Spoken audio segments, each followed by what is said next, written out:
All right, our topic for this evening is going to be icons, statues, and the liturgy. And we're going to try and answer several little questions about this. First of all, is there actually a difference between a statue and an icon, liturgically speaking or devotionally speaking? Do they play the same role in the liturgy? Do they receive the same reverence wherever they're found? Do they perform the same sort of liturgical function, a statue and an icon? And secondly, what's the difference between a religious painting of some sort and an icon and a statue? It's a slightly harder question to answer, that one. Are they supposed to play different roles in the devotion of the faithful? Can you just have a nice, pretty religious picture up on your wall, or does it have to be treated or respected in a certain way? Another question we're going to explore a little bit is, why does the Eastern Church, in particular, I'm talking about the Greek Orthodox Church, the Romanian Orthodox Church, the Nestorian churches, the Coptic churches, why do they accord so much importance to icons? And why are these icons not quite so widespread in the Western Church? What happened? Why is the Western Church not so comfortable with icons? And why does the Eastern Church set such store behind them? So let's begin then with icons to start off with. The word icon is a Greek word, as you probably already know, and it just means an image or a resemblance. Nothing more complicated than that. It's a very, very simple word.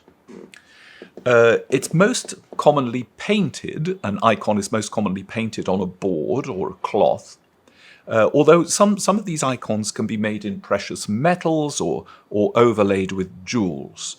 They're also painted on wood, or they can be made into mosaics. Here you can see something quite rare. It's an encaustic tile, where the glaze has been painted on a tile and fired and turned into an icon. Here's an icon made out of stone, carved into soapstone, probably here, and then tinted with red. Here you can see an icon in the form of a mosaic, a very famous icon of Christ Pantocrator, the ruler of all.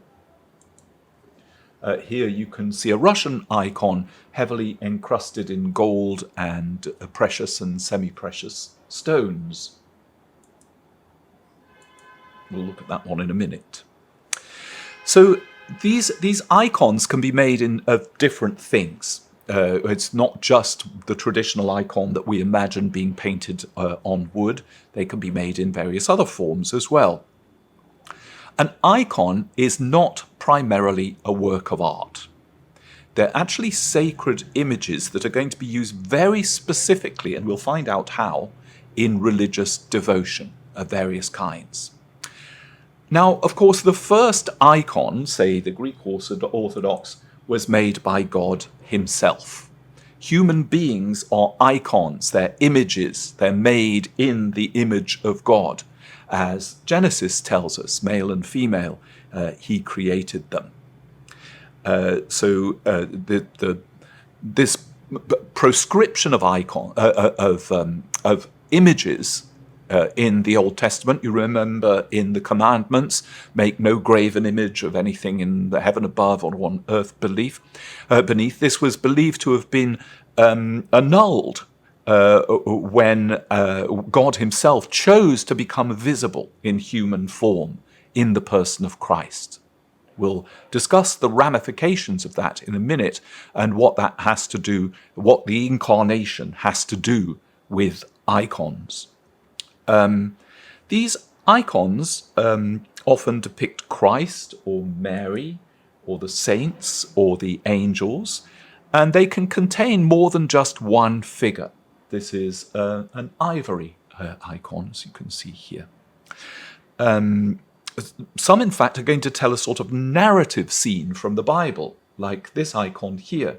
We can see Adam being raised at the bottom there, and John on the right, and Mary on the left, and Jesus on the cross there, and the Trinity, I believe, just below the icon there, or the Last Supper. I'm not really quite sure.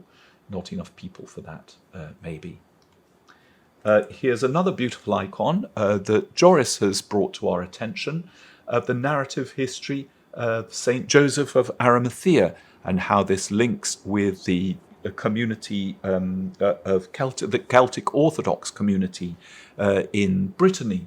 So you can see one icon can tell a lot of interrelated stories, almost like a cartoon strip, if you like. It's bringing you into the story, and we'll see how that works in devotion in a little while. So it doesn't need to just depict one person, it can depict several on the same icon. Icons, in fact, date back to the earliest years of Christianity, of Eastern Christianity. As we'll see very briefly in a minute, many of these icons were destroyed during the 100 years of Byzantine iconoclasm. That lasted from about 725 until about 842 AD. Now, while these icons, at least in the Eastern tradition, show this real continuity in style and in content, there has been some development in these icons over the centuries. We won't have much time to look at that, but we will look at the ways in which the image of Christ developed in icons over the centuries.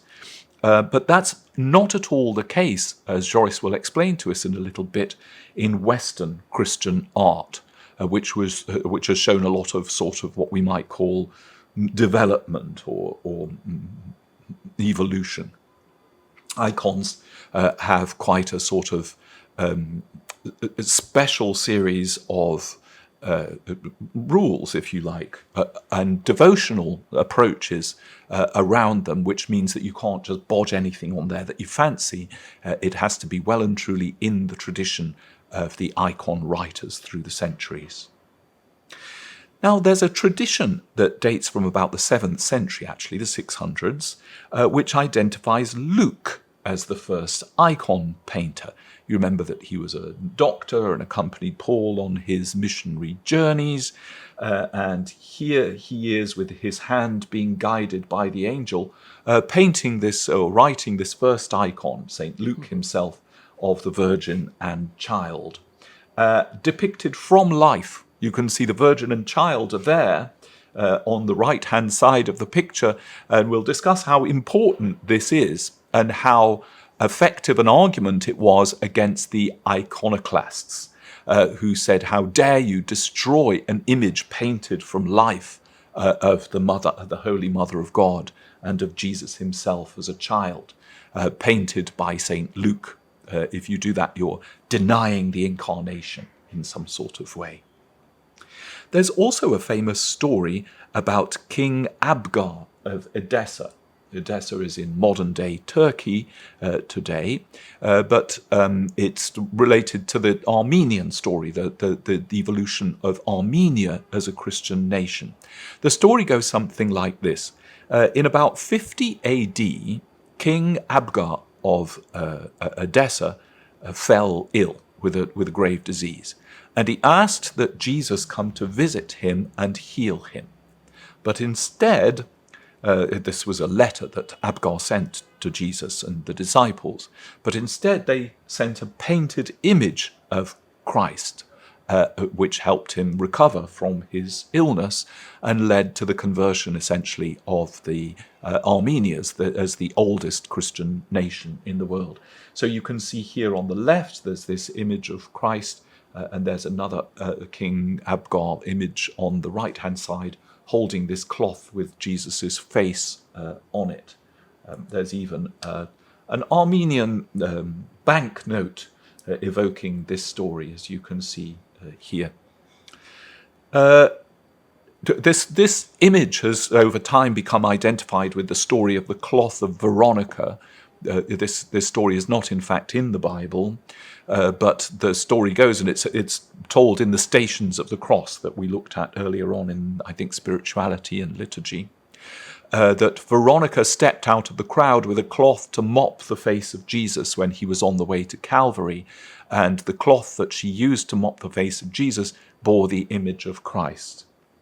So these stories of depictions of Christ taken from real life have become very important in the story of icons.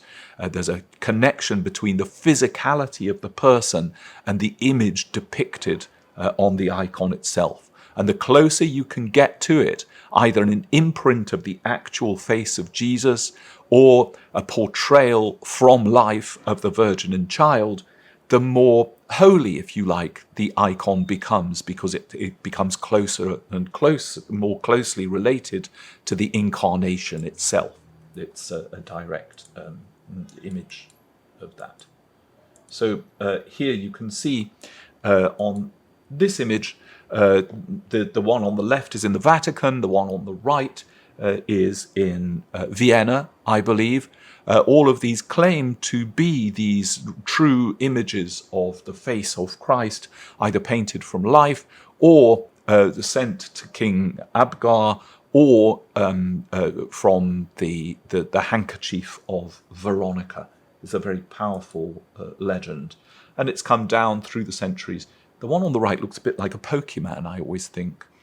But there it is. That one has ended up in the Vatican too. And on the left, there are these many, many depictions of the face of Christ, very often with this four-pointed halo around it, like this, and this rather scrubby beard with two locks of hair coming down on the side, which you can see in all of these images. There seems to be a consistency in all of them, as if they've been taken from a prototype and reproduced in each case, even down to the way in which it's depicted with Veronica's cloth here on the left-hand side of the picture.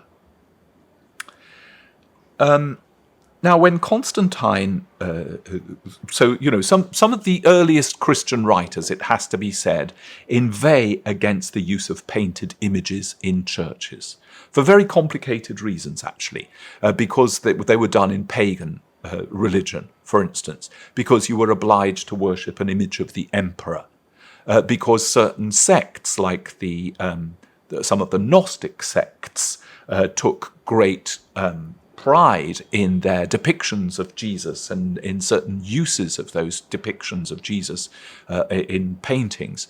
So Irenaeus inveighs against them in his work against heresy, saying churches shouldn't have images inside them in this way. So it wasn't all plain sailing for these people who advocated the use of icons or images in churches.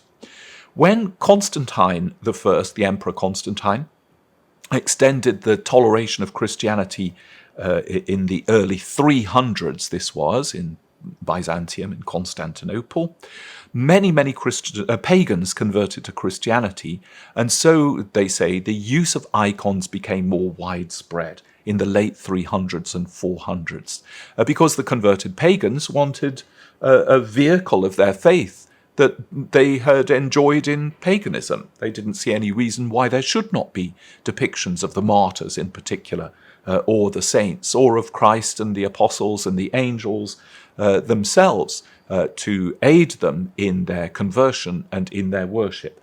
So there's a link between the expansion of the writing of icons and the decree of Constantine extending toleration of Christianity in the early 300s. Statues in the round were discouraged in the East, but Joris is going to talk a little bit more about that later on. Some people say because they were considered to be too close to the forms of devotion that was paid to those statues in the pagan cults and in the cult of the emperor. But Joris is going to fill us in on that with more interest and detail in a minute. Now, what you've got here on the screen is the iconoclastic period. This was launched by the Byzantine Emperor Leo in the early 700s, 726 or thereabouts. The veneration of icons was outlawed. It was forbidden as being tantamount to idolatry. And as you can see on the left-hand side there, there's no... Look, it's a very plain church in Constantinople, in Istanbul, modern-day Istanbul, there are no depictions of the human figure here at all, no depictions of angels or the saints. Instead, you just have a very, very simple mosaic of a cross, because everything else was whitewashed out. On the right-hand side there, you can see a crazed iconoclast with a great big pot of whitewash underneath here, with a sponge on the end of a stick, mopping out the face of Jesus from an icon or from a mosaic. This is a great narrative thing. There are some fun pictures of the martyrs of the iconoclasm being chopped up, and angels holding up icons around them while they're being martyred. It became quite a sort of polemic, the iconoclastic movement in Byzantium. It makes the arguments between the Republicans and the Democrats look like a vicarage tea party in comparison. The Byzantines stopped at nothing to get their points across, I would say.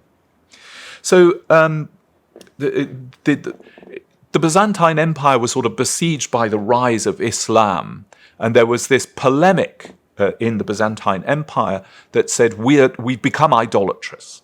Our churches are really elaborate and fancy. Look at those Jews and Muslims; they're not idolatrous, and that's why God has given them success. So we have to knock off our idols and outlaw them in order for God to spare us from the invading infidel. But I think Joyce is going to talk a little bit more about that too in a second or two. So as I was saying, some icons are alleged to have come into existence. This is the triumph of orthodoxy, incidentally. This is the Seventh Ecumenical Council on the left-hand side, which was full of the theology and liturgical use of icons, the devotional use of icons, and on the right-hand side there, this icon is sometimes called the icon of the triumph of orthodoxy, of the restoration of the use of icons in the Eastern Church. It was definitively decided on at this Seventh Ecumenical Council, which I believe took place, was it in the 600s in Nicaea? I can't quite remember when it happened, but there it is, de toute façon. As I was saying, some of these icons, often in this form, are alleged to have come into existence without the intervention of a human painter or artist or writer. They were pressed onto the face of Jesus in the form of a cloth, or an angel guided the hand of the painter, or God himself guided the hand of the painter when these images were made. So you're not going to get very often the name of an icon writer stamped all over the thing, as in Eastern art with Caravaggio or some other Western art with Donatello or whoever else signing their name on this. Sometimes because the artist writer may want to give the impression that actually they're not painting it, it's God painting it or the Holy Spirit painting it. A chiropoeta, which means not made with hands. So the image of Edessa we just looked at and the story of the Veil of Veronica are the best examples of this. In fact, these images that were not made with human hands were considered to be true icons or true images, not just human creations that can run the risk of being labeled as idols. These can't be labeled as idols because they're God's creation, and God does not create idols. Therefore, if you can say that this is an image not made with human hands, you're home and dry, and as far as the incarnation and everything else is concerned. Here's a wonderful example of an icon not made with human hands. This is God the Father painting Our Lady of Guadalupe. The legend goes that the image of Our Lady of Guadalupe was not painted by a human artist, but by God himself, and then sent to earth to be discovered. It's a rather beautiful painting of God the painter, and a rather more, I don't know, you see Christ looking on here, maybe giving a little bit of advice, and the Holy Spirit floating around. God saying, "This is my mum you're painting here," or "I know what she actually looked like, and because I grew up with her." There's something rather endearing and intimate about this somehow, which is 1,000,000 miles away from that image there, which is very sort of gazing into each other's eyes, and the first icon being a human being. Very different sort of style and a very different sort of intent here. Now, icons of Jesus himself developed over time. Here you can see two of them. One of perhaps the earliest on the left. This is in Dura Europus, which we have looked at before. It's the earliest not purpose-built, but earliest Christian church in existence in modern-day Iraq, in northern Iraq. It's the story of Jesus here telling the lame man to take up his bed and walk. On the right-hand side, we have a triumphant Jesus. We know it's Jesus because of the cross-shaped halo over the head, treading on the serpent's head and on taming the lion. You will notice that in both of these images, Jesus doesn't have a beard. The first depictions of Jesus usually showed him as a young man without a beard. But over about 200 years, the sort of long-haired and bearded face that we're sometimes familiar with became more standardized. It took a long time, because here you can see an English illuminated manuscript from about 1130, and once again, Jesus doesn't have a beard. So this idea that Jesus is always bearded in icons or depictions is not actually true, both in the East and in the West. St. Augustine famously claimed that nobody could possibly know the appearance of Jesus and Mary. So therefore, it was pointless arguing about it. But then Augustine was living in North Africa, a long, long way away from Palestine and its oral traditions about what people might have looked like at the time of Jesus. And Augustine wasn't that far away from the time of Jesus to have had those images, those traditional images, completely forgotten. A little bit later on, so there became this sort of more bearded Jesus with the long hair.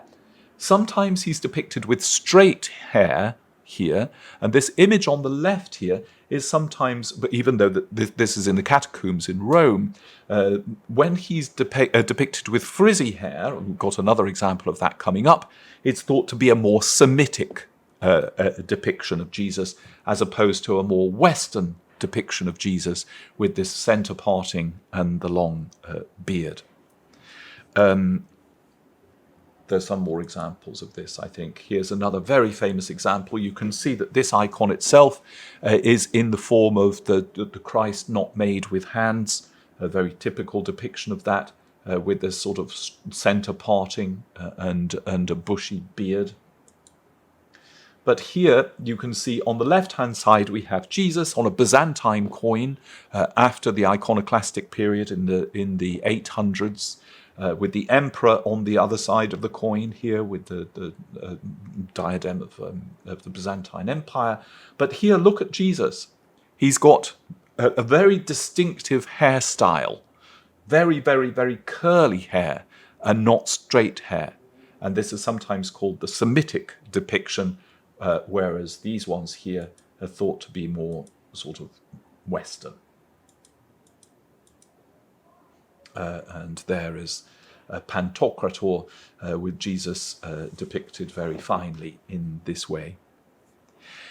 In fact, this Jesus with hair parted in the middle like this and a flowing beard is sometimes considered to be an imitation of the way that the king of the gods, Zeus, was portrayed in Greek art. So it's supposed to be a sort of resonance of that somehow. Anything you want to add about that, Joyce? Yeah, it's also associated with the philosophers. Yes. That wear beards too. Yes. Yeah. as a symbol of wisdom or Yeah, something, yeah. and experience. And the beardless Jesus is more akin to other representations of other gods, like Orpheus, or semi-god, right. like Orpheus or Apollo. That's So it's interesting. different rereading of the story of Jesus through other shapes and beard styles. I rather like that idea. Yes, and here we have more of an Apollo Jesus. Yes, or Orpheus. Or Yeah, Orpheus, yes. Yeah. Especially Yeah, with the crushing animal, the taming of the animals taming is of the also animals. part Yeah. of the story of Orpheus. Yeah. Yeah. And this one too, I'm not sure how much Orpheus is in there, but there we go. Whereas here we've got a bit more of a Zeus. Or philosopher, yeah. Or a philosopher, yeah. Yeah. The symbolism of icons is very complicated and very detailed subject. Almost everything in an icon, no matter what its form, if it's a mosaic or on wood or in ivory, has a symbolic layer of meaning to it. Jesus and the saints and the angels all have halos. As we've already remarked, Jesus has this very distinctive halo here with the cross inside it. Angels have wings. Well, that's sort of obvious, isn't it? Here's the archangel Michael in an icon with wings, beardless angel. I don't think angels ever have beards, do they? Maybe they do. I don't know. Perhaps they are too scared of getting near the seraphim, in which case their beards would burn. But interestingly enough, this isn't always... There's nothing necessarily in the Bible that says angels have wings. Seraphs do. But it doesn't say that Gabriel had wings. Why do they have wings? Because they're messengers. They like Mercury in Greek mythology, with little wings on his ankles, speeding through the sky, delivering messages. So angels have wings because they're messengers, which means that if you're going to depict John the Baptist, you're going to depict John the Baptist with wings as well. This isn't telling us that John the Baptist had wings or wore a costume of wings. It's telling us that he's the greatest of the messengers because he's pointed to Jesus himself. In the Orthodox, some forms of Orthodox liturgy, to the deacon, when he does announcement, he would hold the stole in a way that's mimicking a wing. So when he addresses the people and things. So it's really, it's not associated with the nature of the person, but also with their function, and not function, but how they're serving the work of God. Basically. And in the liturgy too. Yeah, the deacon holding the robe up in the form of a wing for the announcements. I think that's beautiful. Yeah, that's an interesting icon, this. The faces always have a sort of consistent appearance to them. You won't get them smiling, for instance, or having a good laugh. That's not to say that, Anthony of the Desert, there was a peasant that came upon him with a bunch of monks, and they were all laughing in their little, having a... And Anthony said, well, yes, you have to laugh. That's extremely important. Our human condition is risible. And we have to laugh to bear the burdens. Laughter is a gift of God. So it's not that they're expressing any emotion very strongly, whether it be anger or... They seem to be breathing a presence or a peace that you can read many, many things into. So the faces have this sort of consistent appearance to them. They very often hold objects that are personal to them, and they stand or they sit in accepted poses. They're not going to be doing anything terribly dynamic necessarily. The board that an icon is painted over or written on is prepared with great prayers and devotion, sometimes with fasting too, before an icon is begun, or the eating of certain foods. at a particularly important time of day or season. So it's not just somebody fancies doing an icon. There's a lot of preparation and thought and prayer that goes into it. So the board is covered in white ground, a white gesso ground first, which is going to sort of give a luminosity to the finished icon. The uncreated light of God is behind each one of these icons.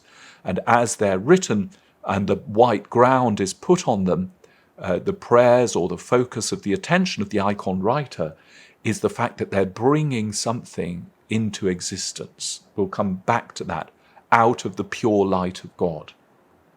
This is a very interesting theological and liturgical point that I'll come back to in a second. The colours of an icon are very significant. Here's Saint Barita, who was a Sudanese slave who became a Christian. It's a modern icon. We had her the other morning, didn't we? Yeah. In morning prayer. It's a lovely icon. Gold there in the background symbolises the radiance of heaven overlaid there. Red symbolises divine life here, and blue is a colour of human life, of incarnation, of Mary. So, for instance, when you see the colour of the robes that are worn in icons very often, here's a mosaic of Jesus, the red here symbolises Jesus' divine life, and the blue symbolises Jesus taking on human life here, throwing on a robe of blue over the top of his red divinity. Same goes for Mary here. Similar sort of business with the red and the blue, the red undergarment and the blue overgarment. This is not a coincidence. This has been done on purpose to communicate something to us about the story of the incarnation in both of these cases. Mary, although she's depicted as a young woman, sometimes has lines under her eyes or even bags under her eyes, you see, this sort of bluish pigment. And this represents her wisdom and the cares that she is going to have to carry on the cross, even when she's holding Jesus in her arms in this way. Those lines or the shadows under her eyes symbolize that passage in Luke's Gospel where it says, "A sword shall pierce your heart also."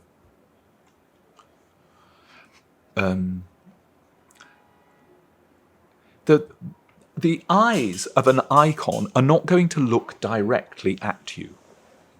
They're not supposed to. They're sort of looking towards eternity somehow.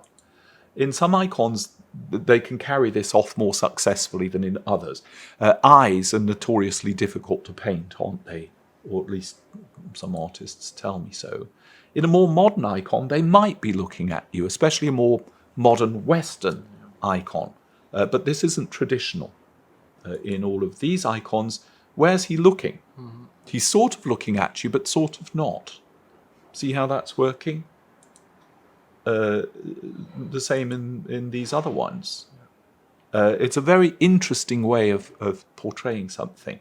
You're not really quite sure what they're looking at, or if they're supposed to be looking at something.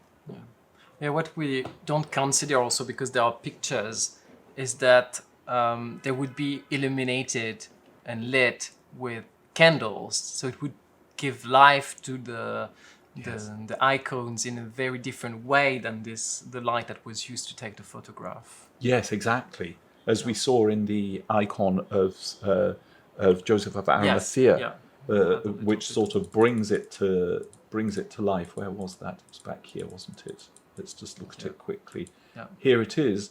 In the sort of you can imagine if the candles were lit either side, this glow behind it. Yeah. And the certain images would flicker in the light and sort of come to life as almost like a cinematographic depiction. Mm-hmm. It's very beautiful. Let's go forward again to, here we are. Oh, perfect. Here's another image of that sort of thing. I think they've put glass over the top of yeah. these, unless it's just I think it's a copyright thing, sadly. But you can see they can be lit from the bottom or the sides or the top. The icons are thought to perform miracles, certain icons anyway. They exude the odor of myrrh, for instance, when you approach them. It's also a sort of smell experience. Or they heal people through prayers that are said through the icons. The miracles that an icon facilitates, let's put it that way, are not miracles of wood and paint. They're the miracles of the saints depicted on the icons themselves. They're viewed as a sort of means of spiritual communion between the heavenly and the earthly world. In that sense, I guess they're also closer to relics in a certain way. They're kind of Yes, a form yeah. of relic of the saint. Yes. As when we talked about relics in the study we've done before, and see how relics are also attributed miracles. Yeah. Yes. That's a good parallel, isn't it? That's really interesting because they have a similar sort of link with the incarnation too, the solidity of the thing. So to kiss an icon, which you'll see very often in an Eastern Orthodox church, is to show love for Christ or the saint that's depicted on the icon. It's not love for the icon itself. It's a means of showing love to the one depicted. And icons are never separate from their prototype, as Joris has just mentioned. Neither is a relic of a saint separate from its prototype. It remains identified with the saint whose relic it is, just as an icon becomes identified with the saint who is written upon it. So some people have said they're windows, but we'll come back to this image in a second and discuss why it's not entirely satisfactory. A window into heaven, some people have said, into the glorious heavenly appearance of the saint that is depicted on there. This is what they look like in heaven. But there's far more to it than that, far more beautiful things to it than that. So as you can see, the icons are illuminated with a candle there on the left, or a little jar of oil, and they come to life, not just with the candles, but they come to life also when their liturgical setting is observed. Now, many people carry with them a little icon that means something very special to them. I had a professor of patristics in Oxford, Callistos Ware, who used to tell everybody that he carried with him the angel of good silence. Look very careful at the icon. It's a sort of modern Russian icon. Well, I say modern, it's probably 1700s something. See the very small mouth? This is quite common in a lot of icons. And it's showing that the icon itself is not a word. That the icon is present in some other way. The gospel is word, liturgy can be word, but an icon's presence is about something else. And the smallness of the mouth, especially here in this incident, in this icon of the angel of good silence, is a good example of this. Callistos Ware used to say some theologians have a tendency to talk too much and fill everything with words. And this icon that he carries with him whenever he gives a lecture or goes on a tour of some sort reminds him to be quiet more than to speak. So you can see they perform a function of accompanying you and reminding you of something. You pray with it that the words that you choose will be wise, especially if you're supposed to be teaching and not just words for their own sake. So the angel of good silence is a good companion to have with you in prayer too. Let's think how they're used in Eastern Orthodoxy. I just said that a better image, that there are limitations about the idea of talking about an icon as a window into heaven. A window enables you to look through it to something distant, so you don't become a part of the landscape. You remain an observer of a distant landscape when you gaze through a window. People may not be gazing back at you, you're gazing at something else. However, if you describe an icon as a door, you're probably getting a little bit more closely to how an Eastern Orthodox Christian would consider their use and their importance. So it's a sort of way of entry. It's a means of access. It's a place of meeting and encounter. So it's a door into the kingdom of heaven. It's a sort of means of access into the age of the world to come. You can already walk into it through the icon. And it's a point of meeting, a point of encounter between this world and the other. A window isn't really a point of encounter, not really. It's a point of division, as we saw when people couldn't visit their relatives in hospital. They were having to gaze through a window at them. They couldn't go through a door. So through this icon, you're able to participate in the mystery that the icon depicts.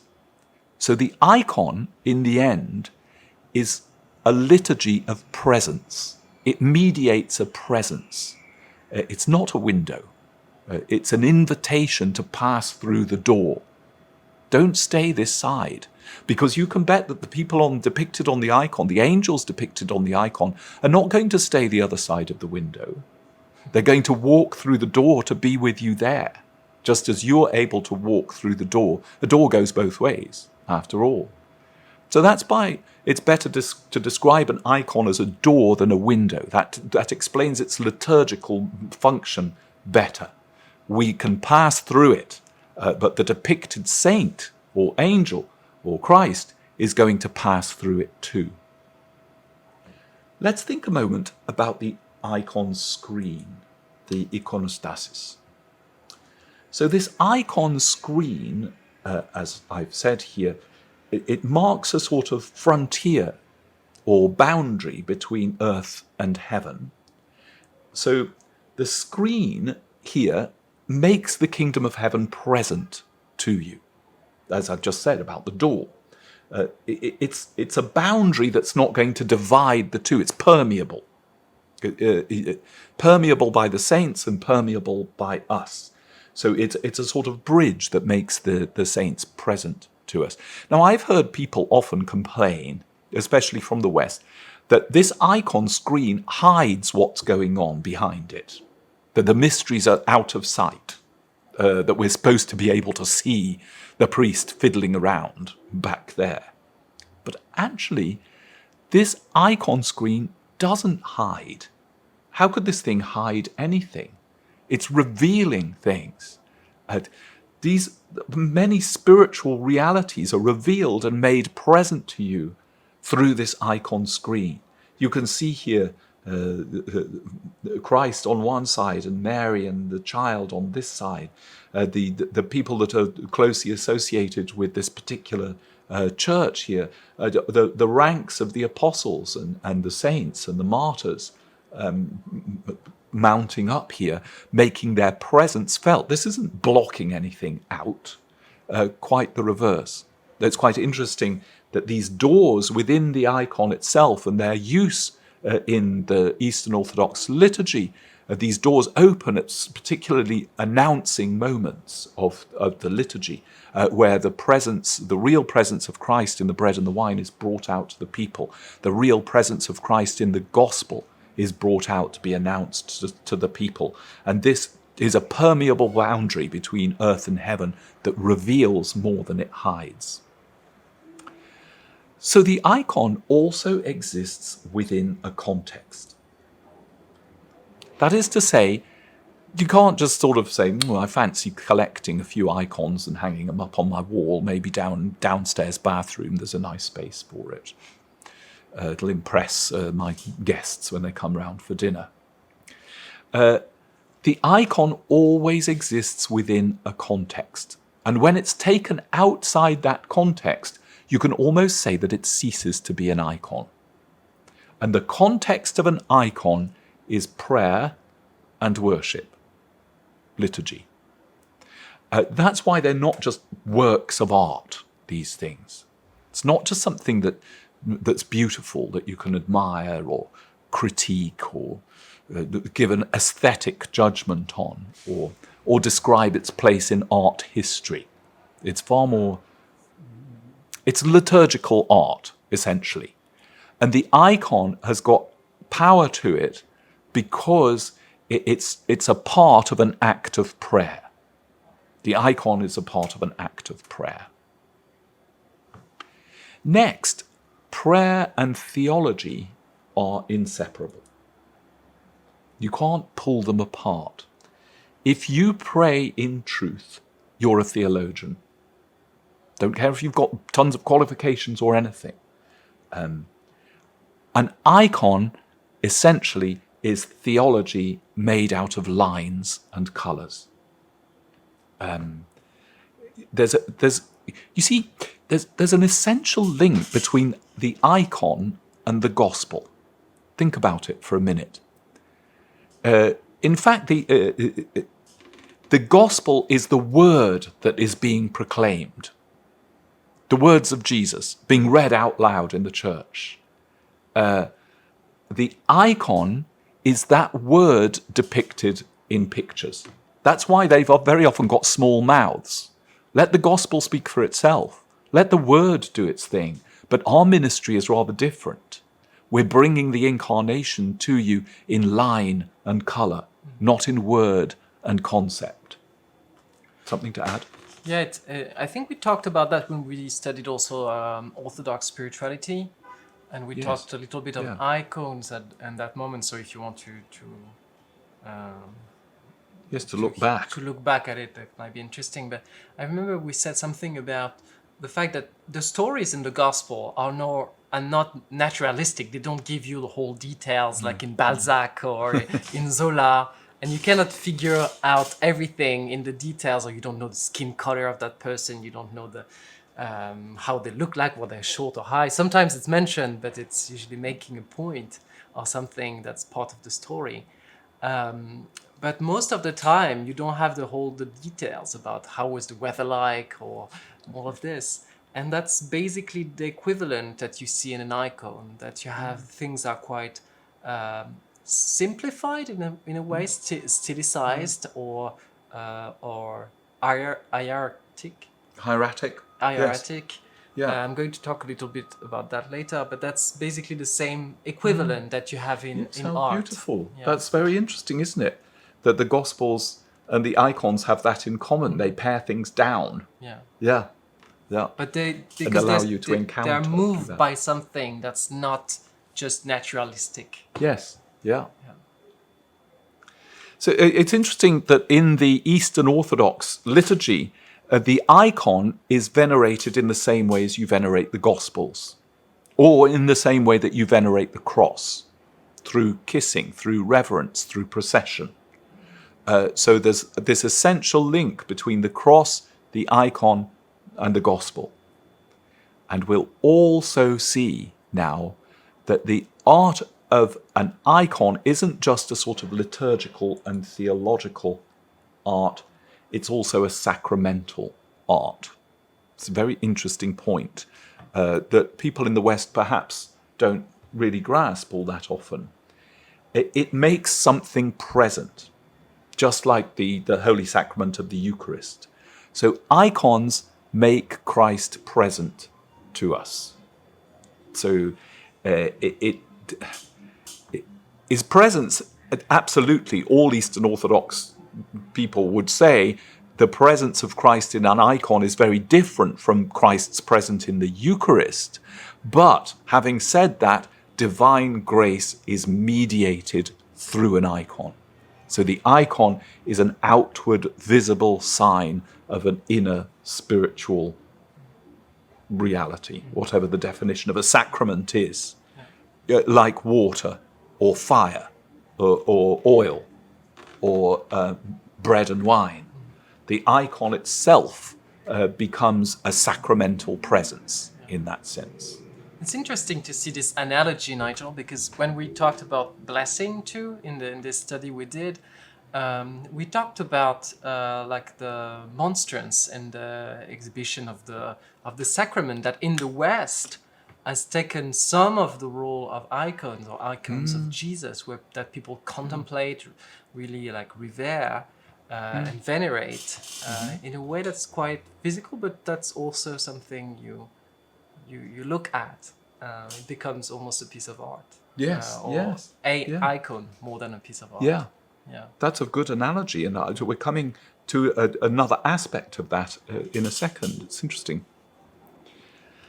I just want to look at 3 quotations briefly and talk about their importance to icons. First of all, the great Johannine statement from the Gospel of John. The Word became flesh and lived among us, and we have seen his glory.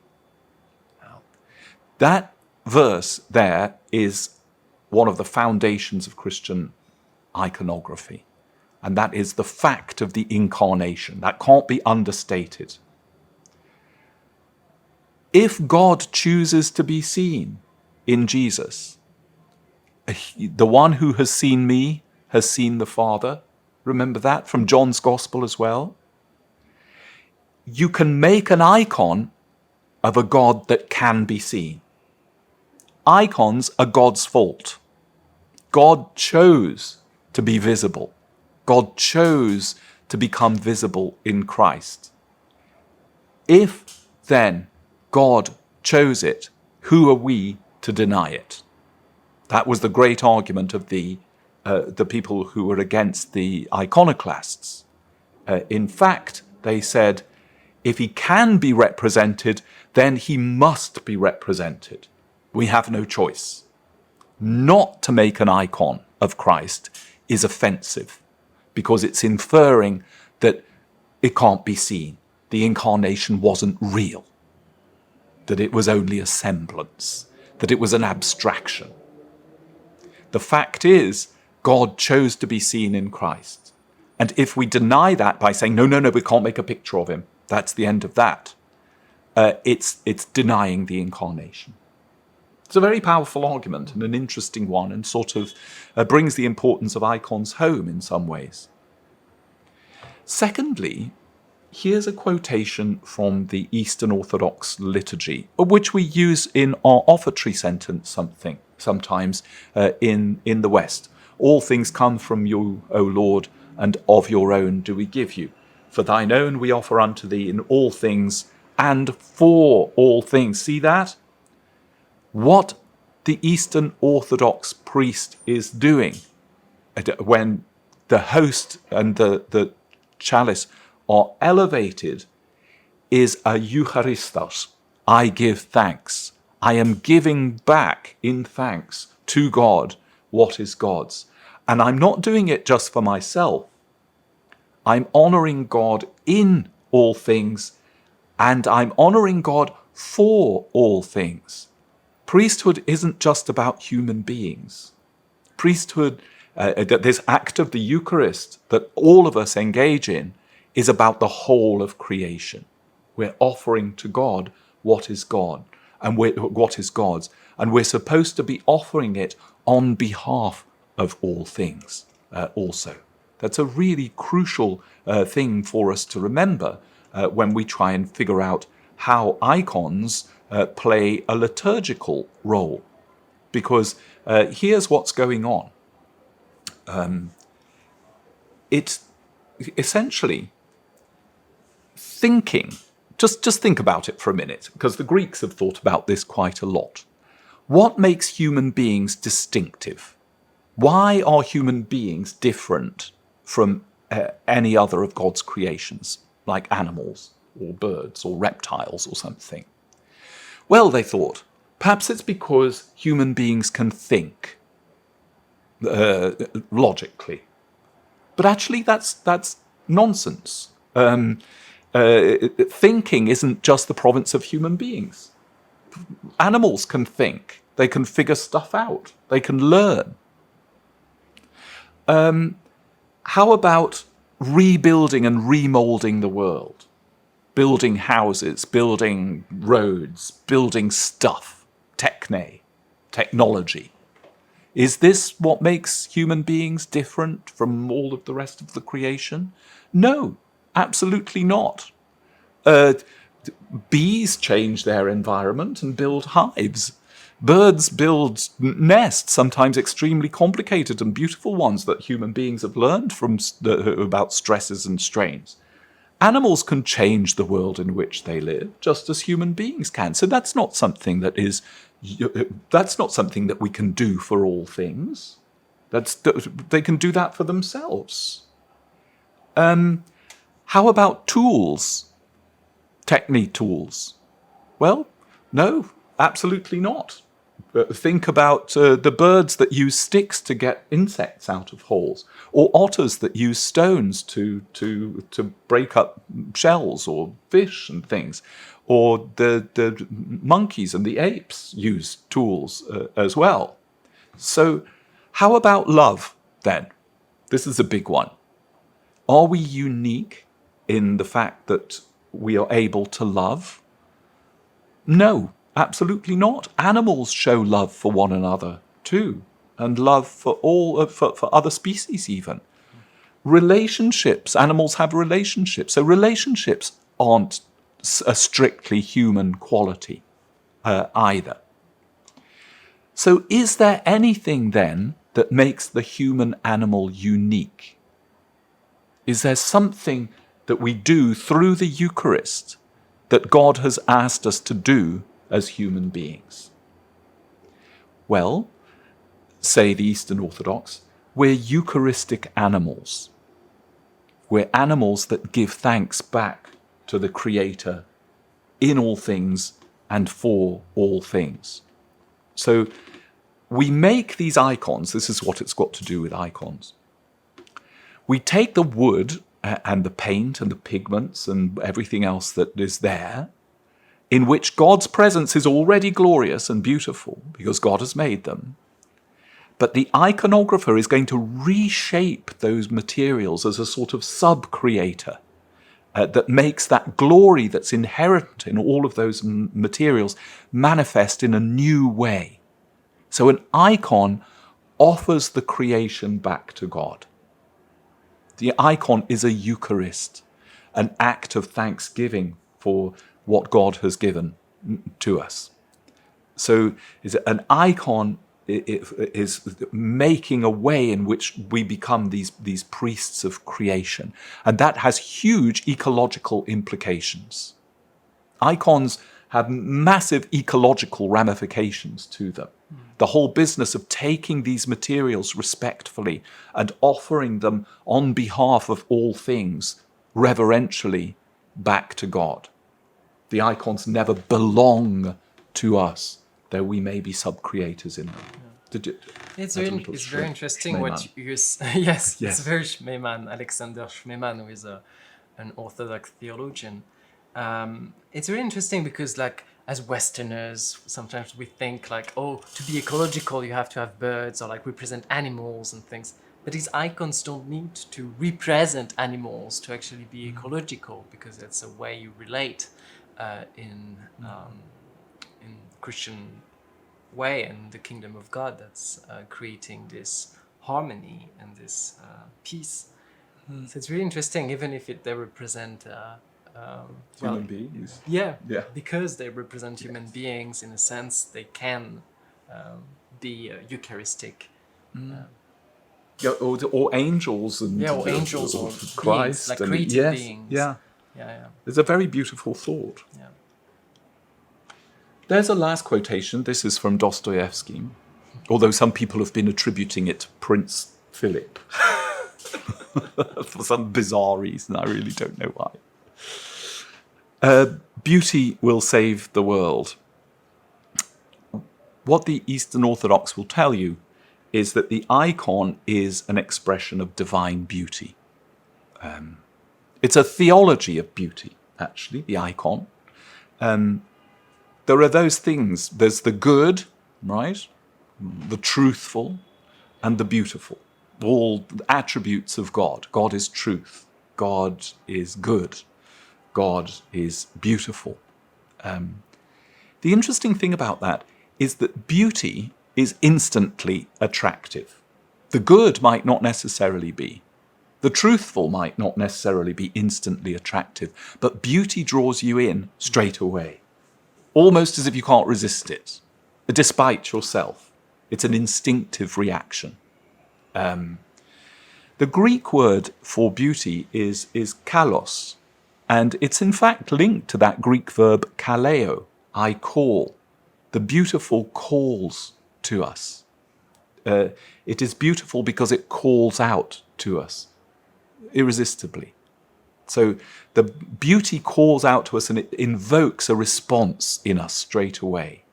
And the icon itself is this expression of divine beauty. And it manifests, an icon does, the attractiveness of God, the call of God, the beauty of God. An icon is calling to you through its beauty, but its beauty is actually the call of God in God's self. So they invoke in us, as a response, a sort of eagerness to come closer to God. For the Orthodox, that's extremely important. Remember when Jesus says, I am the good shepherd? The word in John's Gospel there could also be almost translated, I am the shepherd, the beautiful one, or kalos. So this beautiful shepherd, says Jesus, lays down his life for the sheep. And so this beauty that we're talking about here in an icon is a beauty that empties itself. It's a sort of kenotic beauty, a beauty that lays down its life for others. And so beauty does save the world, but not sentimentally, not through some silly notion of, oh, well, I love beautiful things and so everything is going to be nice in my house. Beauty is going to save the world through sacrifice. That's why an icon of the cross or an icon of the entombment of Christ can be beautiful. And it's why joy comes to the world through those things. The beauty of it is a beauty of emptying that stops at nothing, that gives all. And that's what renders the beauty so compelling. It's not a plastic beauty or an external aesthetic quality. The icon, as we said, sometimes isn't necessarily aesthetically fabulous, but it represents this kenotic offering of Christ on the cross and the offering of that beauty for the world. So that's why that quotation is important. Beauty will save the world, but it's a self-emptying beauty, a beauty that speaks of the call of God.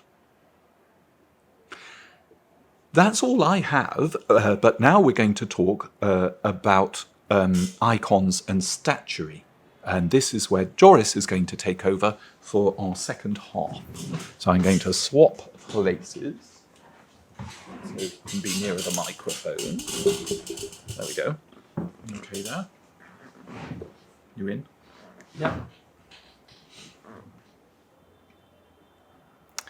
So I'm going to build on what Nigel just explained us about the history of icon to kind of try to compare them to statuary, because if we're Westerners, we're mostly used to seeing statues that's really omnipresent in churches, Catholic, Protestant churches too, I guess, and Anglican churches for sure.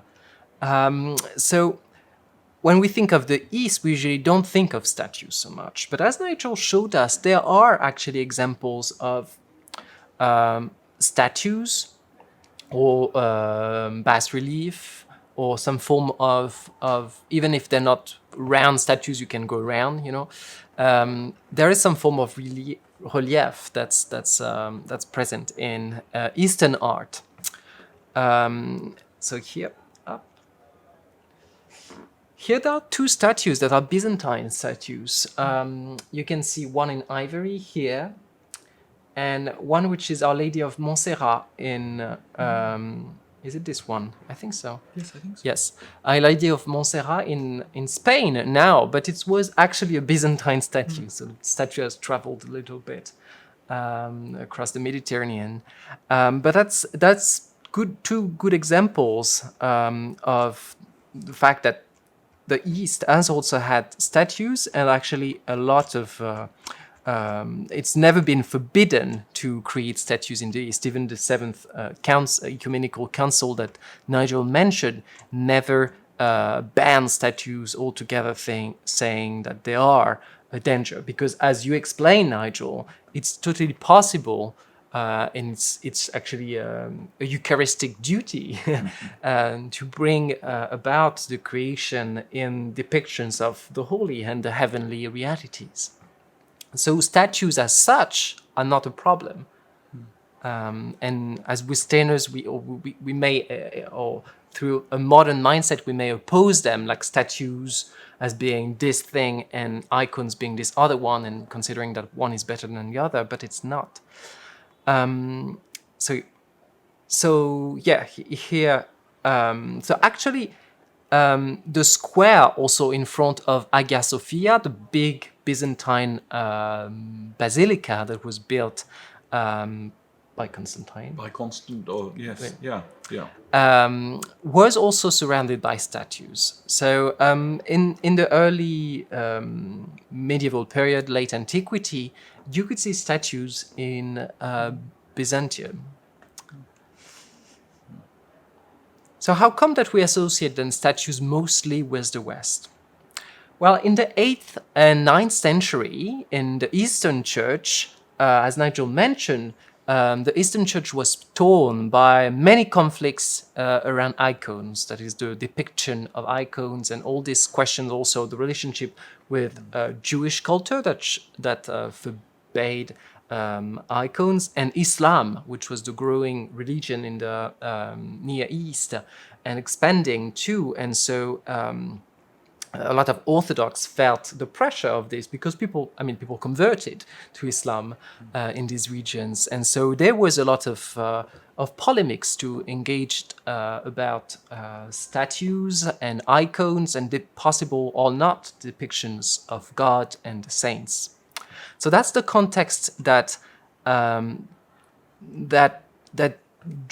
created this wave of iconoclasm that we saw a couple of centuries later in the West with the surge of Protestantism. That was also a big stream and outburst of iconoclasm that the West had not experienced when the East experienced it during the iconoclastic period.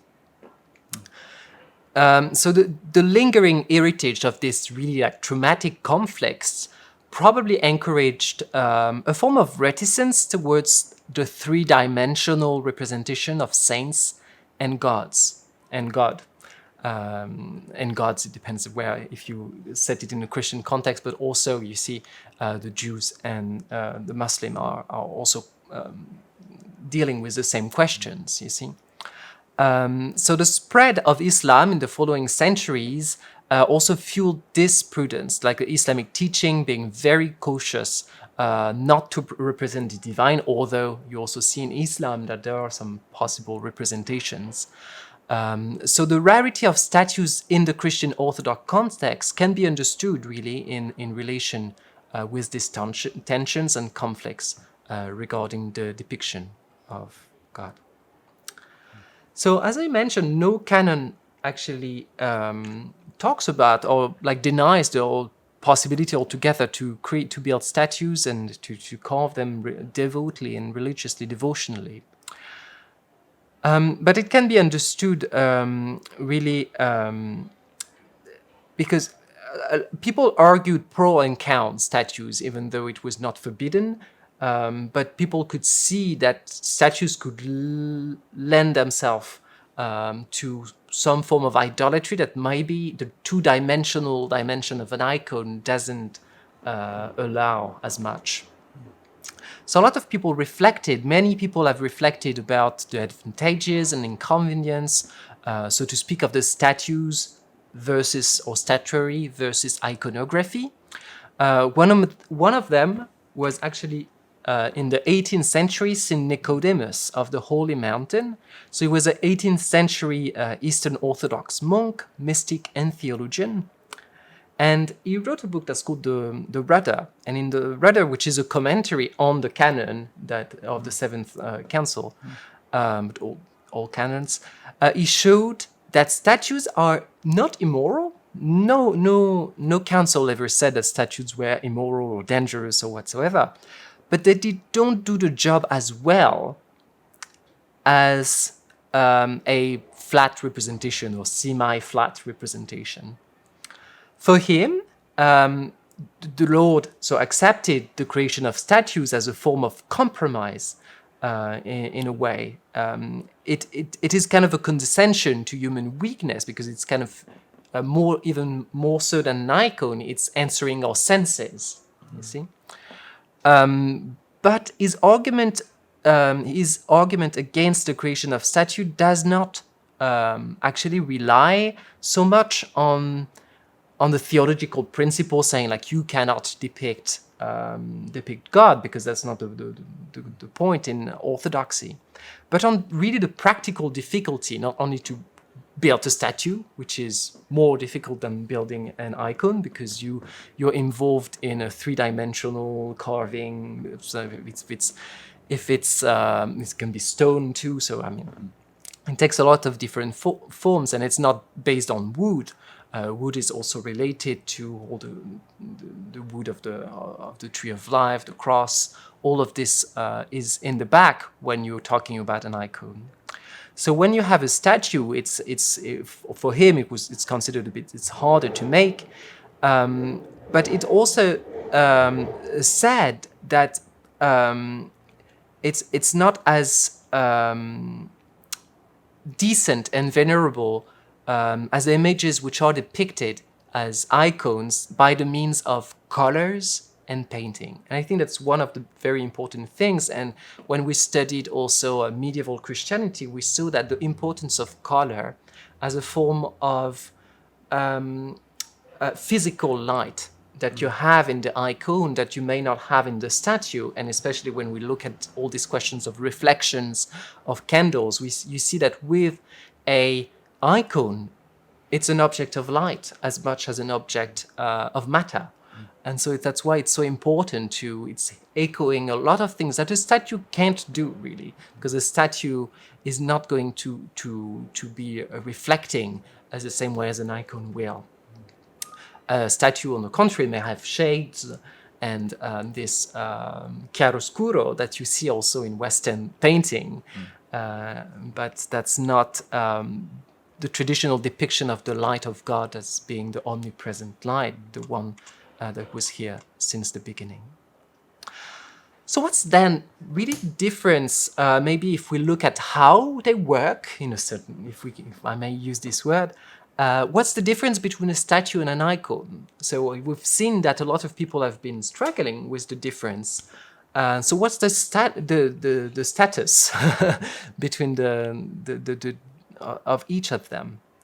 So what form of devotion do each form of art, of iconography, because they're both a form of iconography, they're trying to depict divine realities, what form of devotion do each elicit?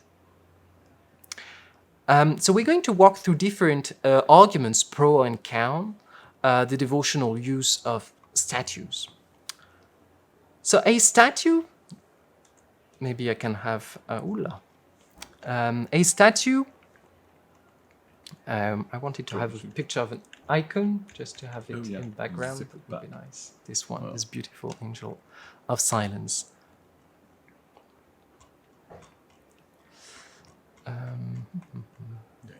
Yeah. So a statue is three-dimensional, which makes us, or the people who look at them in a devotional way, treat them more as kind of an independent object. They're not dependent. They're not hung on a wall. They're not they're not set on a table or on a special stand like they have in Orthodox churches. So they can have their own identity in a way that it's also more dangerous because they can be objectified more easily than an icon could be. You see, so it has pros and cons. In a sense, it's closer to a form of humanity, and actually a lot of statues are attributed some form of volition of themselves. But this is also it's more demanding for humans who have the tendency to objectify everything they encounter. So that's one of the dangers, if you want, of statue, and that's what some people like Nicodemus of the Holy Mountain were afraid of when they said that statues might not be the best devotional tool and the best way to depict the reality, the heavenly realities. I suppose they're also more tactile. You can grab the leg or sort of stroke the head. That's true. Yeah, they seem to evoke more senses than more physical senses than an icon might in and of itself. We're going to come to that, because that's one of the problem, and that's a problem of what people raised as one of the problems, and that we are also later characterize Western art, the naturalism of it. So this is problematic for a Christian worldview, this form of three-dimensional reality of the statue, because in Christian faith, in Orthodox Christian faith, everything is connected. So there is a codependency of everything on everything and God, and everything is dependent on the glory of God, as the prayer you showed us, Nigel, really. This thanksgiving, this Eucharistic being is so important. So nothing can be separate, and has a creature, a human creature cannot be created as independent. It always has to be related not only to the liturgical setting, but also to the reality of the heavens. So everything it is not supposed to make meaning on its own. You see. So contrary to an icon, really, because a statue can be looked at from all angles too. So it can involve more of your senses. Which make it really more like an object to be understood by our vision, you see. So for 3D statues, all parts are meaningful. You can go around it, you see. And there's never this back of the icon that nobody sees, you see. So it can give us the impression that we can comprehend the holy mystery that it's portraying, you see. That the saint or the angel that's depicted and represented in the statue. So it's really dangerous in a sense. It's really, I mean, when you know who human beings are, it's not a good idea to give them statues.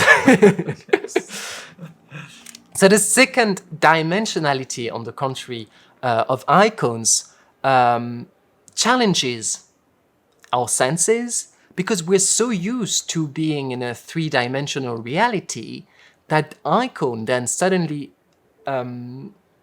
breaks into comes to us in a way that's strange, at the same time similar to reality, because they're depicting human beings or angels or Christ and Virgin Mary, but they're not exactly what we're used to. And we often think like all people in the past, or like in medieval Western Christianity, they didn't know how to paint because they didn't know how to do the perspectives and all of this. So they were just a bit clumsy. It's where like children's drawing, you know, they didn't do the good proportions. Like people are standing on top of walls and they can knock the head of someone who is down the walls of the city. So we think of that as being, because of our modern lens and ideologies, we think of that as being kind of a pitfall of medieval art, but it is not. It's just a different worldview, just like art from other parts of the world that are not modern Western art for any parts of the world. So that's what an icon is, in a sense. It's a different way of engaging with the reality, because you don't think that reality is in the same place. So for our contemporary Western worldview, the reality is in naturalism. Reality is what we can see from our organic eyes. You see, it's what you can see on a picture when it's actually almost realistic. But that's not the reality that icons are depicting, as Nigel said. And statue can have the impression, because they're so like reality, that there is not this discrepancy that's really important to understand the difference between an idol and an icon. So the flatness of an icon or like a bas-relief is doing a better job, in a way, in keeping the paradoxes of the Orthodox faith and the faith of all the councils, the ecumenical councils, because it emphasizes at the same time the non-likeness of the icon, of the depiction, because it's not the saint, it's not what it is, and the likeness, the reality that it is. So you see, it's not fooling you. It's not creating an illusion like naturalistic art is actually doing. So that's in this discrepancy that there is a space for spiritual growth that you don't have in naturalistic or realistic art. So as culture, and the more naturalistic it gets, the worse it is for this worldview, is one step too close to the heavenly reality it is trying to represent. Because the statue lends itself more easily to become this form of idol instead of an icon that's really not pleasing our senses all the time, I have to say. I remember the one you showed with all these jewels. Well, you can find it a bit kitsch, you see, but that's because it's not what it is supposed to be. It's not supposed to be a Bauhaus. It's not, because it's depicting other realities. So the most powerful persons actually in the world, they don't create icons. They don't create icons. They rather have statues, and they rather have things that are naturalistic and that kind of represent their imaginative power in a realistic way. Even if it's not the reality. Actually, Augustus was not as well built as he is on this statue, but he wants you to believe it. It's a way of grounding his power, if you want, in a fantasy, but it wants to be reality-like. You see? Here the same, Napoleon. I think I have another one. A lot of like modern art and propaganda art of all sorts, and it will apply to really all forms of modern art too, that really are fascinated by the question of historical or historical realism. Realism. Voilà. Historical realism of all sorts, being like actually depicting Jesus as he looked like in reality, or depicting Napoleon as he looked like in reality. But that's also one of the worldviews you want. It's forwarding a certain vision of what reality is, which is naturalistic. So what these emperors or dictators have favored in statues is that they kind of blur the line between what is holy and what is reality, you see? And icons are not fooling you at all. They're actually telling that there is a door to another reality, that you can go back and forth through this door, but the door is not the reality itself. It's not the heavenly reality. And it is at the same time. Whereas these statues pretend that everything is here, you see? And when they say everything is here, it's also to exert some form of power on you, you see? That's a good point. There's a form of propaganda that's at play in naturalism of all sorts, all sorts.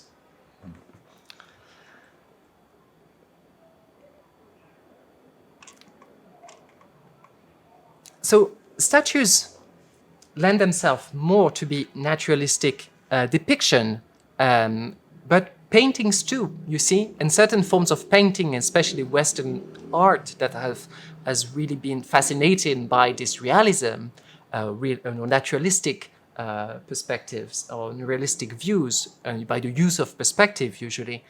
They always perceive space.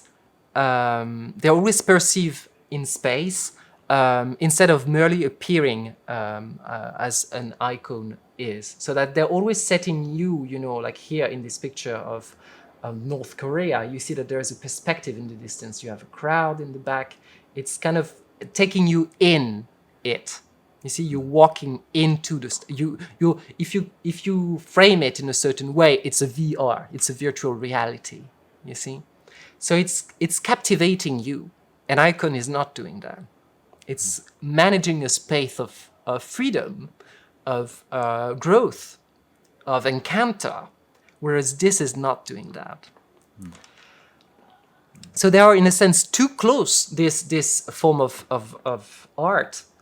It's not only late Western, because you see the statue of Emperor Augustus, but this form of naturalistic art, in a sense, too close to what our senses perceive, to let the Spirit of God dwell in them and to dwell in us, or to transform us, or to manifest the heavenly realities.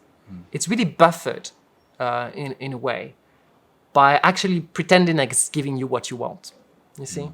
So it's very different from what the icons are doing. And I think putting them in contrast like this is really, you can realize it easily. So this critique basically of statuary is really a sharp critique, but these are real problems for Orthodox and Christian faith, but there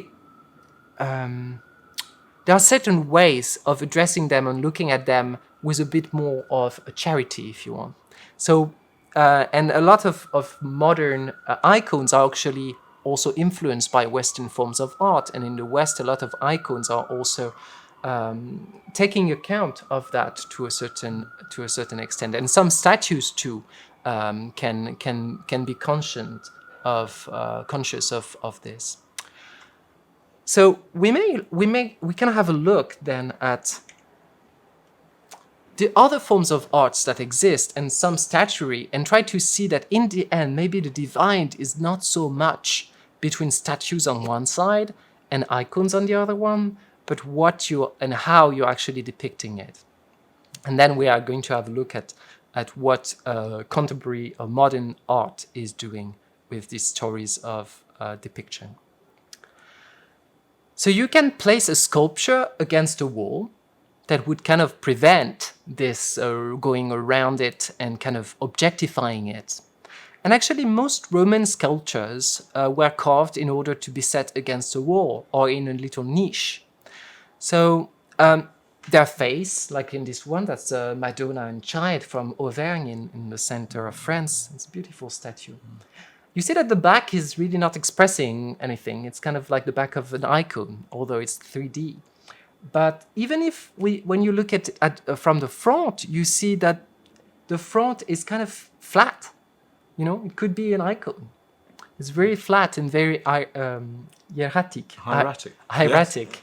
Yes. Yeah. It's very hieratic, and maybe the what we're going to map as being the specificity of this Christian iconography is not so much the fact that it's 3D or 2D, but it's a question of hieraticism and how, just like the stories of the Gospels, they're not pretending that they're giving you everything, but they're letting you walk into it to expand the freedom of the kingdom.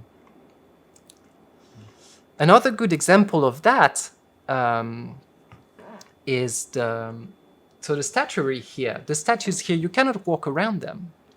So they're set in their little niche, and they're portraying a gate here, actually, just like the icon is. The whole facade of the Gothic cathedral, in that case, I think it's Chartres, the whole facade is kind of an icon in itself, you see. So iconography in the West in the medieval period is not shaped into the form of wooden panel, but the reality of it is really present in the construction of cathedrals, for instance.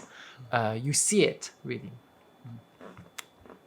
So Arioticism on a statue can also remind us that they are not imitating this physicality that we saw at play in realistic art, and all the nature we perceive around us, you see. That's really what you can feel in this medieval and pre-modern Western art that is kept or continued differently in Eastern iconography. It's interesting, isn't it? Because you wonder what space they're occupying. And when you look at their feet, unlike all of that realistic art or the statues of Augustus or what have you, they're not standing on something. They seem to be floating in a space, rather like an icon space as well. Yeah. They occupy their niches in a certain hieratic way, yes, but also a sort of non-commandeering way. No, yeah. And I think you see it actually on one of the portals of Chartres, where you have the evangelists, which are carried by prophets. So actually here you see you have the statue, and on the bottom you have this little person who are carrying it from below. And so the way the statues are also relating to each other is talking about this common glory that they're sharing. Just like on an icon, there is this precise organization and everything is dependent on each other in the glory of God. You see it in these statues. They are not independent objects like some statues can become, and especially really objectified ones. They're not objectified in a certain way. So Eastern iconography and pre-modern Western art have a specific perspective system. It's inverse perspective, like we've seen on some icons. Do I have here? Here you have a good example of that. So it's an inverted perspective. So it's coming into you. You're not walking it, or you're not captivating by it. You see, it's more like this, I have to say. You know, it's coming to you. Literally, the door is coming to you. We don't think much of that, but these portals are all about the door coming to you. You're walking in. I mean, you're walking in the door before you actually walk the threshold. Yeah. So it's really inviting you into the cathedral in a way. I mean, when it's raining in Reims, I can tell you really wanted to be under the porch. And so they have their own rules, if you want. There are the inverse perspective, the multi-view perspective, like on this one. You see, the proportions are not the naturalistic proportions. It's not that people didn't know how to paint or that they didn't know the reality around them. It's just that they had a different lens, and what they thought was reality was not what we think is reality. You see, what's depicted here is a heavenly reality. That was the important one for these people and for Christians. So this kind of counter or non-modern perspective system transcends the rational and naturalistic system and thought and vision, and it guides really our sight through it to these heavenly realities that we can see, but that are not what we can see if we look at these propaganda images, or be it by North Korea or Augustus. So the house also has this specific proportions. Usually icons have like enlarged eyes. Nigel, you've talked about all the code too, or bigger than real human bodies. Here the Virgin Mary she looks like the crèche is actually a little sukkot, a little yes, that's right. a little cabane. So and some of them, I think I had one here, you know, in a garden, the mountain looks suddenly so small, and the chalice is as big as one of the disciples. So you see, the question of proportions is not taken in a very symmetric and metrical way of understanding reality. We measure things according to what they are, not what they are in their deeper reality in the eyes of God. So this is one of the. So if a statue takes on too much of or these characteristics, actually, these traits which are present in early Western art or Eastern art, you can see that it's totally possible to imagine statues that are not falling into what people have criticized as being the pitfall of statues, which would be kind of feeding into your senses, being too close to reality or to a certain form of naturalistic experience of reality that's not guiding you in the kingdom. So you see, there's a big difference between this statue, for instance, and this statue, which is totally tributary and dependent on Western conception of reality, like naturalistic.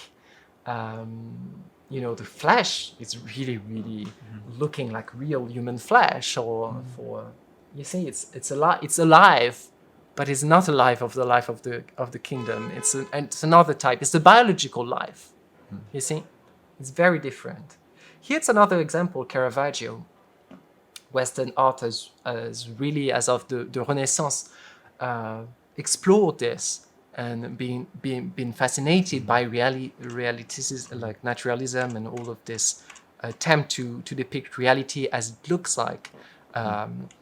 So here you can see also the bodies and the flesh, the muscles, everything is really portrayed in a way that's really naturalistic, which is very different from that, you see? So by looking at the discrepancy, you see where it's actually, what it's actually doing to you. And what is it to relate devotionally to that? And to relate devotionally to that, you see? It's not exactly the same thing. No. So now, when we consider this statuary, it's been interesting to notice the evolution and difference, really, like in styles, that speak to different conception of how God is present in the world. You see, like, God is really present in different ways in this one, and in this one, people don't perceive God the same way.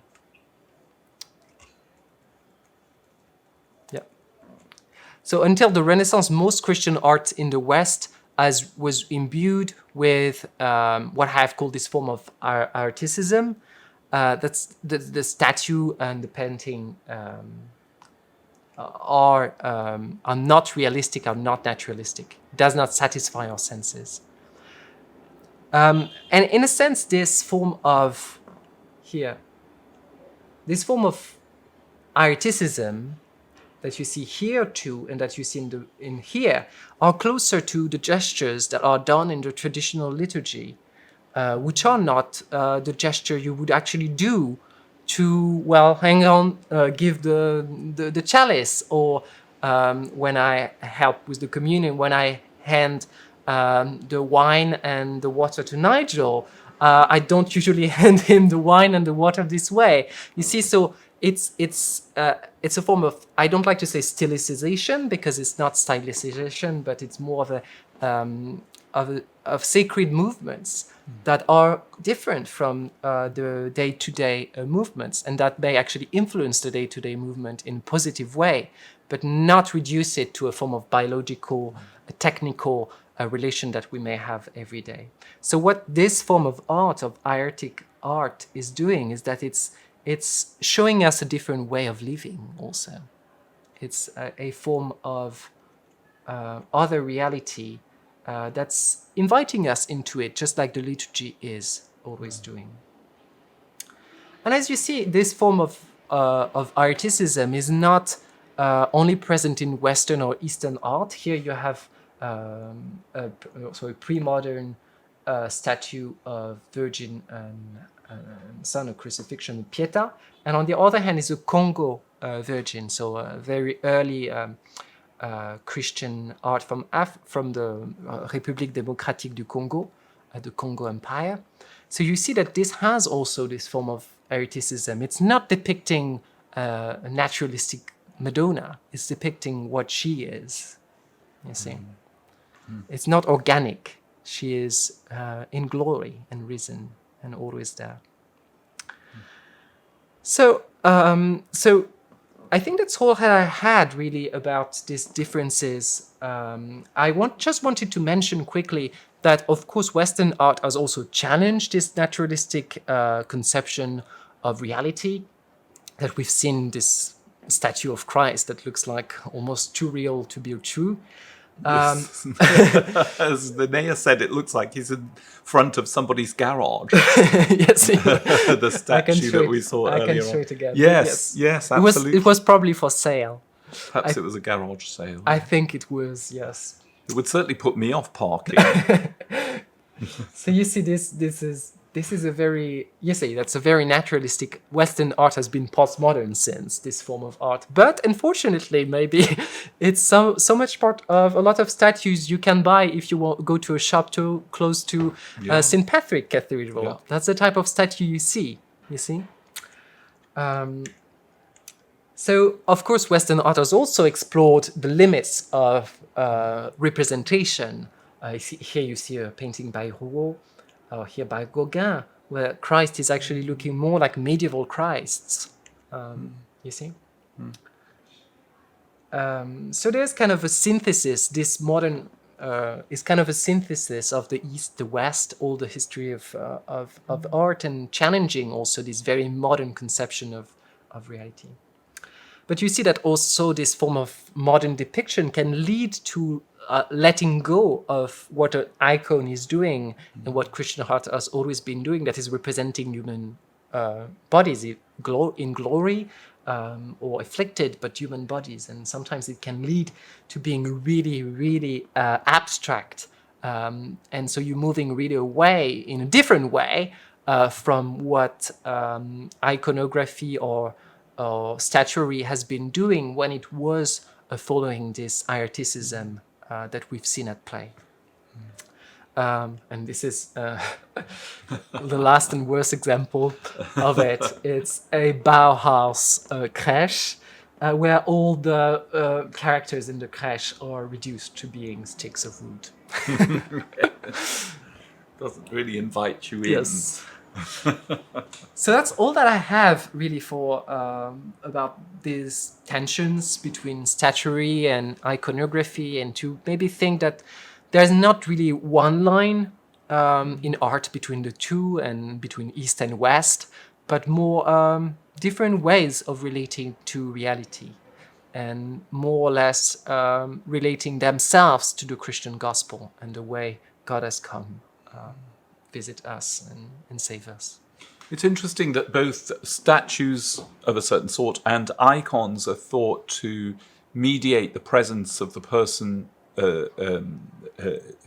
written in them, and that they can also be used in processions in both cases to bring out that presence into the wider community in some way. That there's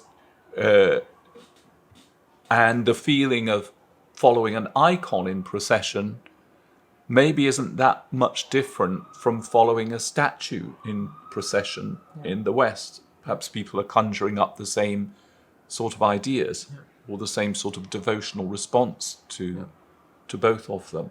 No, definitely, and a lot of statues that are also taken in procession in the West have this form of hierarchicism. They're sometimes closed in a very devotional way. You don't really see them. Some Madonnas, you don't really see them. Like Black Madonnas in France, usually they're so perched on high in their little niche that you don't see them. You cannot walk around them, for sure.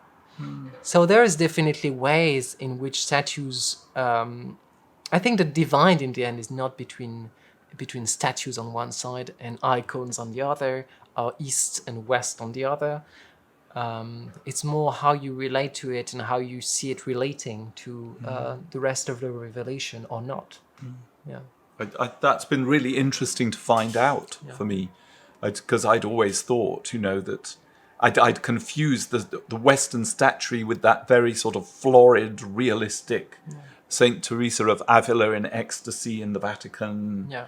That it's full of emotion and it tells you what to feel or drags you into a feeling, whereas an icon reveals more purely by the fact that it doesn't reveal everything, if that makes any sense, or it lets you in more on celestial terms than on purely human emotional terms. Yeah.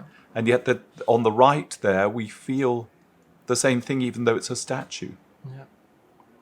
The left perhaps not so much, but it's interesting, isn't it? Yeah. Yeah. It's kind of closer to Rouault almost. On this Yes, one. yes, exactly. Yes, that's interesting. Yeah. It's not realistic, but it's not realistic. Yeah. Yeah, there's some forms of emotion that we don't really understand probably as contemporary. I don't probably understand. Well, thank you, everybody. That's about it for tonight. It's lovely to see people following us too afterwards, not just on the Wednesday evenings, but following us on the YouTube channel. If you have any questions or comments about what we're doing, just write them in the comment section below. We'll be very, very happy to reply. Thanks again. Good. Well, I think as time has gone on a little here, I'm going to ask Joris to close with a prayer for us. O God, who wonderfully created and yet more wonderfully restored the dignity of human nature, grant that we may share the divine life of Him who humbled Himself to share our humanity, your Son, Jesus Christ, who lives and reigns with you in the unity of the Holy Spirit, one God, forever and ever. Amen. Amen.